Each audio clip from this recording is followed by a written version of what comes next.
Welcome to a special, I don't even know what to call it.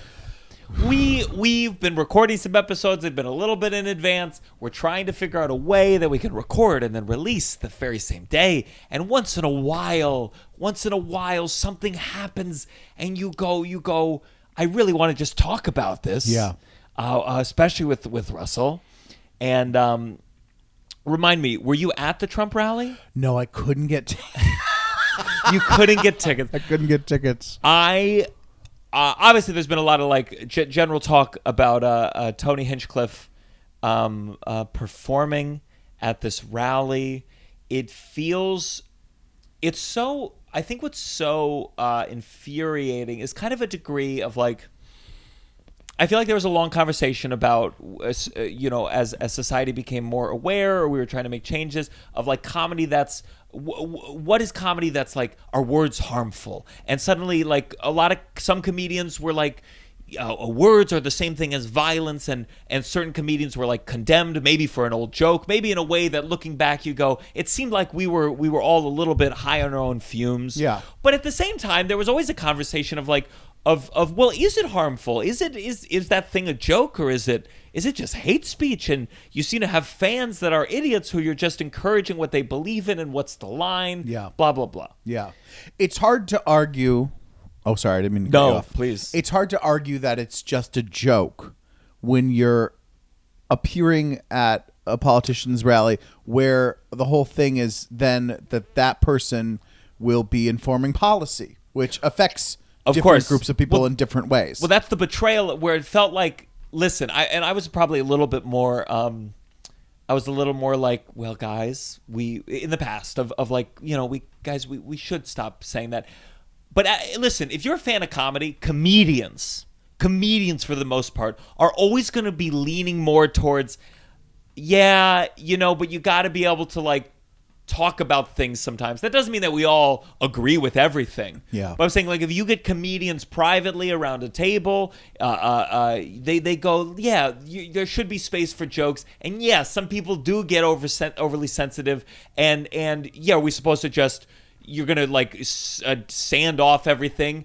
And that's what feels about this like such a betrayal of even wanting that or having that hope. Because how can you say that anymore? Yeah. When the comedians are no longer even just listen, it was questionable even in the bubble of comedy. That's why podcasting was such a big thing, where it was well, is it a joke if you're saying it for 2 hours, talking about your own real life and just talking to people, and it's not on a stage under the pretext of jokes? But it was fuzzy. Yeah.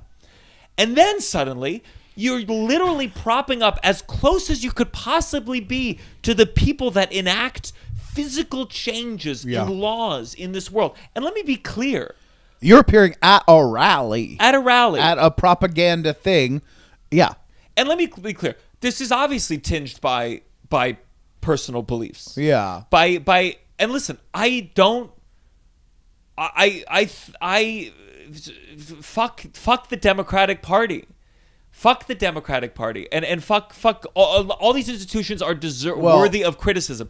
And you'd be right to say to me that if there was a comedian who opened at the Kamala rally, I think they're lame as fuck. Yeah, for doing it. I think they're lame. I think they're lame. But let's also, because we're going into a week before this thing of there's not an equivalency of the two things. Of course. But our general thing as friends and as the downside is that anyone appearing at any major, the DNC, RNC kind of thing, it's a lame thing to do. But particularly this with what happened at with the Trump rally, though, it's a whole different thing. And it's this thing where you're you can't be someone being well, let me say whatever I want to say. It's just comedy. It's just comedy. And then to be at this, where you're it's just policy. It's just how the whole country is being run. And let me just add on to it. Sorry, it sucked. Yeah, it's not funny. It bombed. And also, listen, I think it'd be shocking to have a killer set at a rally. That's why you don't do comedy at rallies. But also, I think there is sometimes and we have some of the jokes here, and I just really, sometimes the conversation becomes, oh, you're offended, and I go, it's also bad. It's just that it's bad comedy, too. and it's bad comedy because the views that are espoused within it are simplistic. They're hateful, but let's even put the word hateful away because then they go, oh, you're just being a lib. They're simplistic. Being racist, being anti-Semitic, being homophobic, they're so dumb and simple in like the connection that you've made. You go, well, that inferior, that bad. And because that's the complexity, the nuance of thought, no great comedy can spring from that. Yeah. So I go back to, and I said it online, I said, there are way better racist comedians that could have opened up this show. Yeah. For sure. But this is also bad comedy. And unfortunately, especially as it's this close to the election, it becomes very easy for people to go, oh, you're just making a big stink about it because you're jealous. You're jealous of the success. And you're going to vote for Kamala. Or you're going to vote for Kamala. Yeah. Or you just don't support the thing that they're saying. Or you just trump the derangement syndrome. We're like, all the things are true. I am voting for Kamala. Oh, I You don't do have Trump derangement syndrome. I don't agree with those things. But you're like, there is just something where you're like, but you're not doing comedy anymore. You're not doing that. You're not a comedian. You're I don't know what now. You're a minister of propaganda. Yeah. You're Joseph Goebbels. So let's play one of these clips. It is absolutely wild times. It really, really is. And there's a lot going on. Like, I don't know if you guys know this, but there's literally a floating island of garbage in the middle of the ocean right now. Yeah. I think it's called Puerto Rico. Okay. All right. Okay. We're getting there. No. Okay. Wait, because he said something about the national. I don't normally keep going. Oh, that was the end? Okay. Let's be a total bitch about this. One of the least charismatic human beings I've ever seen in my entire goddamn life. Well, let's see. Here's a long kind of. First of all, you're doing 10 minutes at Madison Square Garden. Tighten it up, baby. Let's get some little sub-racist jokes in there. And it's literally it's out of nowhere. It's like, so what else? This guy in a suit at Madison. What else was I thinking about? Let me check my notes real quick. Is that his thing too? No. This is just the rally. This is just to keep Trump.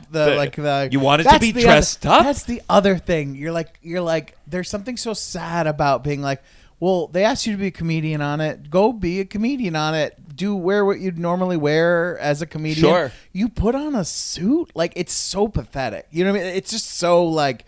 Oh, you dressed real nice for the hopeful president. It's just so it's so bootlicker. You gonna go to church after this? Oh, you fucking God. And it's so embarrassing. Every aspect of the joke, it doesn't make sense in context of what he. I mean, let's critique it as a set. It's like, why that sudden turn? Why are you bringing this up out of nowhere? Yeah, it's very funny. I mean, and let me be clear. It's very funny. No, it's very funny that that's a little twist on you. I actually think it's funny. Oh my God, you trapped me into this. But I think I want to tell you, and let me hear this from the bottom of my heart.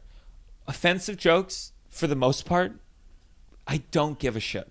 I don't clutch my pearls about the offensive-ness of the joke. In fact, I would say that one of my things that bothers me so much about this is that it just feels like it takes a big fucking doo-doo shit in the pool of my art form. Yeah. That like suddenly it's like, no longer is it even just is it okay to joke about anything? Now it's like, is comedy propaganda? Is that what people expect? That you need to go somewhere and have like your most base views realized? And again, it's not. It's this most simple joke. That place sucks. That place is trash. Yeah. That's the flip. Okay, let's do this next joke because this one, if this is the Israel-Palestine one, this is yeah. Let's pull that one up because this is an incredible a setup to deliver a. Here we go. Okay. When it comes to Israel and Palestine, we're all thinking the same thing. Settle your stuff already. Best out of 3. Rock, paper, scissors. You know the Palestinians are going to throw rock every time. But you also know the Jews have a hard time throwing that paper. You know what I'm saying? When it comes to Israel... Okay. Crazy. Okay.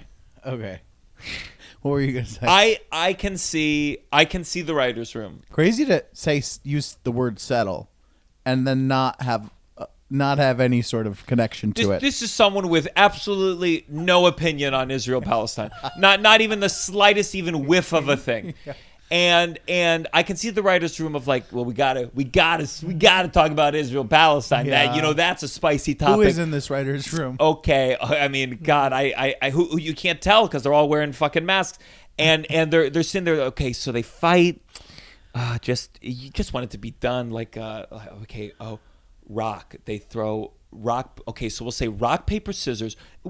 An insane premise. Yeah. Given the complexity and the changes and all the things that this war is, to go, just settle it already.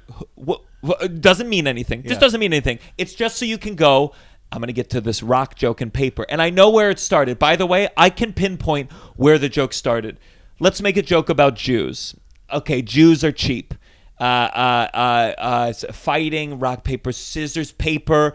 The paper one came first, and he was so excited at the Trump who's ready to give Israel everything they want. This is why it was foolish to hire a comedian in the first place, because he's just like he doesn't know Palestinian jokes. Yeah. He knows Jew jokes. Trust me, this guy is well versed in Jew jokes. And just to be clear, as we might know from my comedy, I'm not offended by a Jewish joke.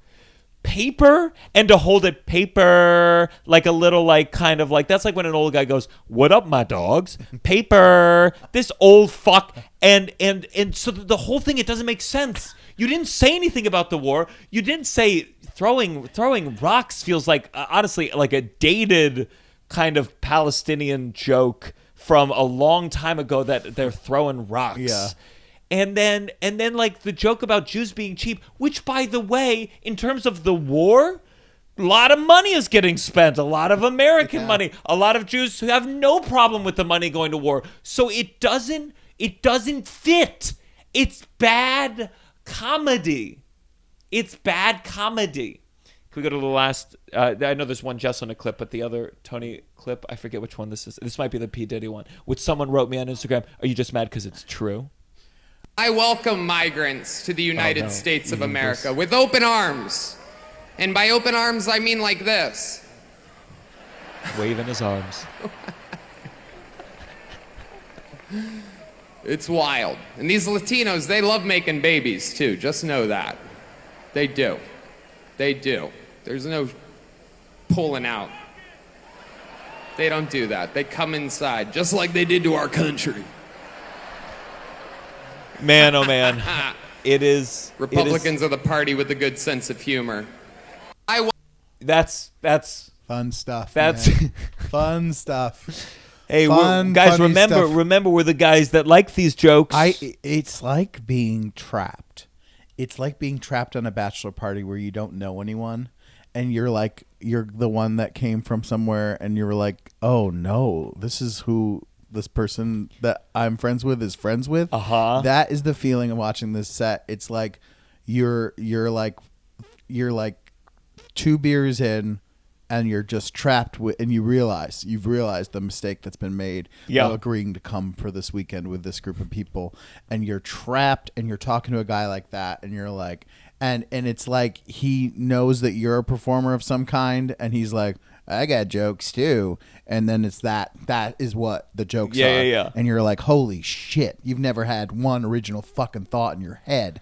And it's just the bare base minimum lowest thing of like what gets a reaction out of people. It's so that's where you can feel the whiff out of the roast battles. And listen, I always tell people, and this is again why it makes me mad, I love roast battles. Yeah. I love joke writing for the sake of joke writing. But especially when you take it out of the context of a roast battle where you're like, I'm just gonna make fun of that person or twist something on them. Yeah.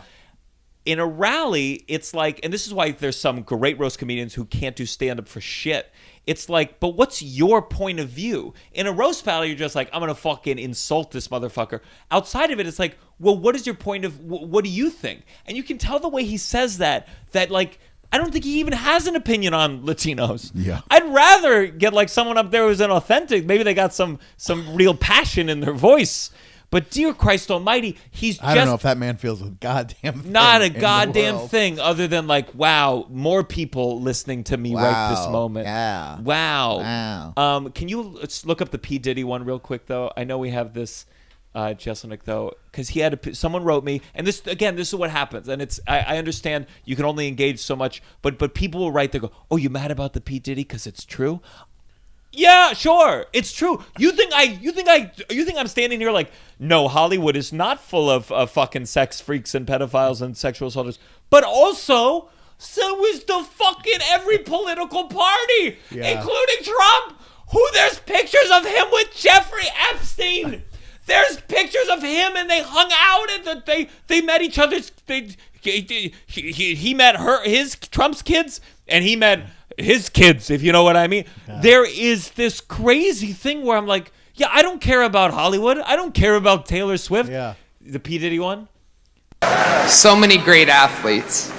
I don't know about you guys, but I think that Travis Kelce might be the next O.J. Simpson. Doesn't make sense. Doesn't make sense at all. Just said it to say it. The other side's got a lot of crazy endorsements. Swift, Eminem, Leo DiCaprio, Beyonce. Every day the Democratic Party looks more and more like a P. Diddy party.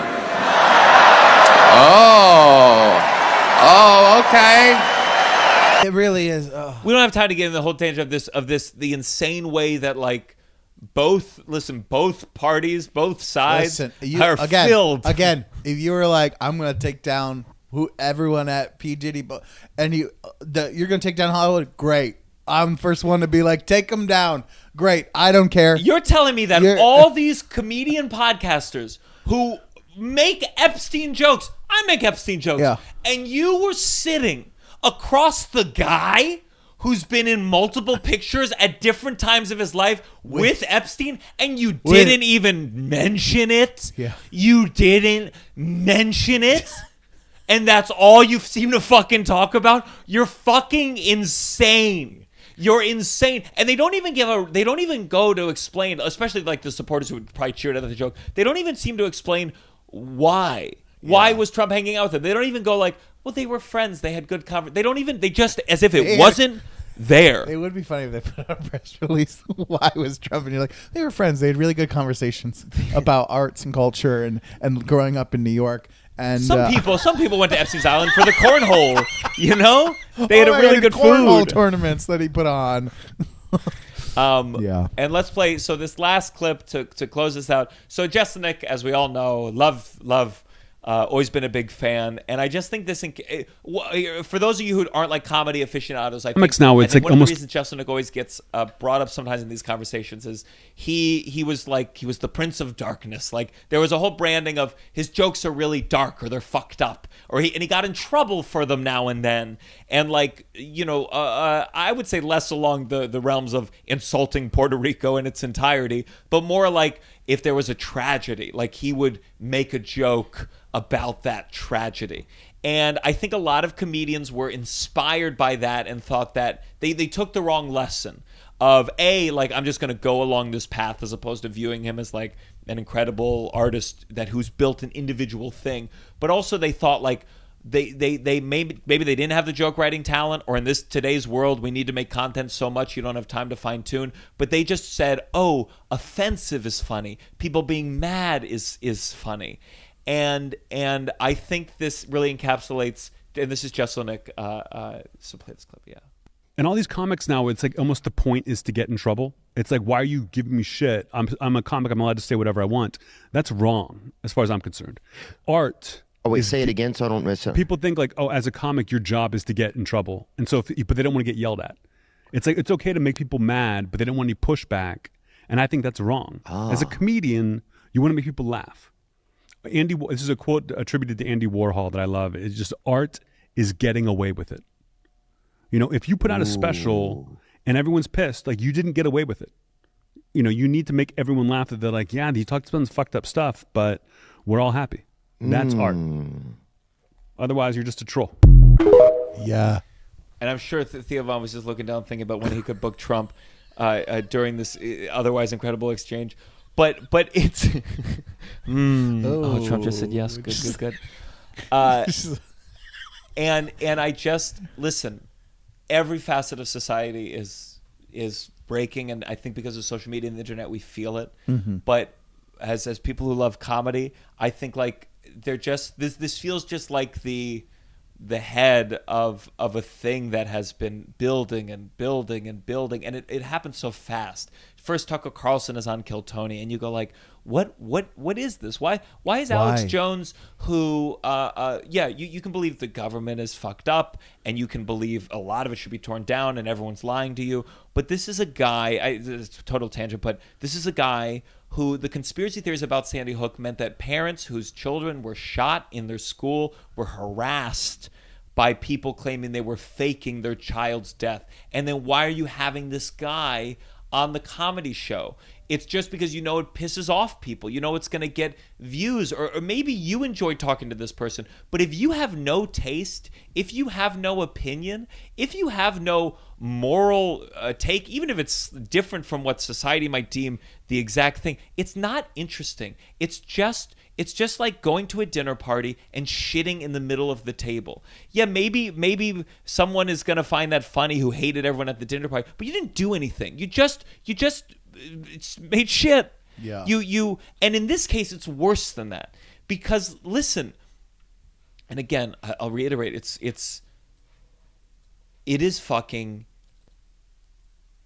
unbearable and insane to go that the Democrats that are in power right now are continuing to fund a genocide, and that they clearly are not doing anything to make any kind of alteration to it. And it's incredible that we have a two-party system, but both parties seem to be completely aligned on this one thing, which is that fuck people who are not Americans, and particularly if they're not white, they know there's not going to be a lot of pushback en masse, and they're just going to keep funding this shit. It's fucking insane. And I understand people who go to that point and go, well, then there's nothing else to talk about. Mm-hmm. And I wouldn't blame anyone for thinking that. But right now, looking at the context of these two parties, you go that there is an undercurrent of a and maybe they don't want to call themselves white supremacists. Maybe there's no point in calling anyone a Nazi. Yeah. But like there is an undercurrent, and it is an undercurrent of white people that are angry and have decided to blame, as is the white person's tradition, as is the want of the whites, to blame people who are not white, to blame gay people, to blame trans people, and to somehow, in the midst of having the richest guy in the world and a guy who's known for business deals, and to put them on a pedestal and not go, all these rich people are kind of fucked up. And I wish that's what we could coalesce around. Yeah. But to see comedy and to use comedy, people want to laugh, and to use your ability to make someone laugh. And listen, I don't think Tony Hinchcliffe could make a lot of people laugh, but I'm talking about a wide spectrum of comedians, some of whom are talented, some of whom are funny, some of whom I would watch their set. To watch them so callously, as if it just nothing matters at all, to use their laughter as a hook to bring more people into this fucked up movement, it's despicable, and it makes it just poisons what the art form is. Comedy is such a delicate art form, man. I don't think painters deal with this as much of like, I guess, maybe if you're painting propaganda, sure. Yeah. But the form itself is so vulnerable to people being like, you just don't think it's funny because you disagree. And people go back on, well, it's all subjective. And I go, I think just thinking that as some kind of adage and nothing matters is a nihilism that doesn't make good art. Mm-hmm. And ultimately, when you see someone at a rally, you go further and you go, oh, it wasn't nihilism. It wasn't cynicism. It wasn't poking at the systems that be and questioning things. It's that you just want power. Yeah.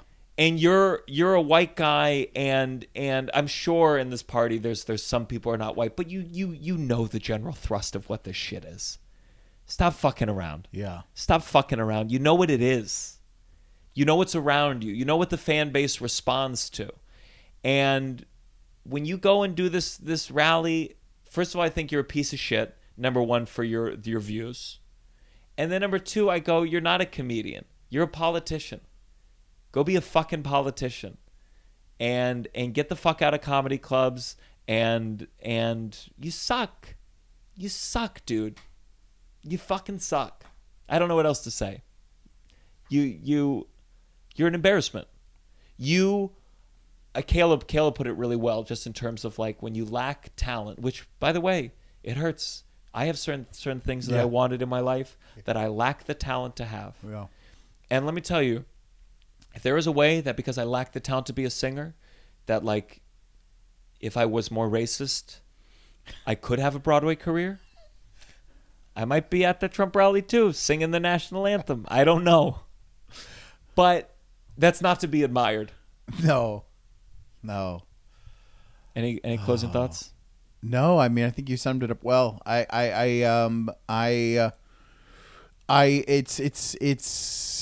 just doesn't belong. It's just two worlds where you can't do both. At a certain point, you can't do it. You know, you're either a comedian or you're a propagandist, and you can't do both. You can't. And again, I go back to it's also bad comedy, and bad comedy is tied to bait. This is why propaganda is generally not funny, because propaganda, what is propaganda? I want you in the army. That's the thought. That's the thesis. That's how many jokes can you make that are in support of that basic statement? That's the difference between comedy, which elevates and expands and makes you think. If you want people to join the army, if you want people to vote for the person, even if you don't like them, then the goal wasn't to be funny. It was to get them to do that thing. Yeah. And really funny things are not going to emerge from that. So there is this conflation where I go, it's shitty and it's bad. And it's bad because it's shitty. This is the downside.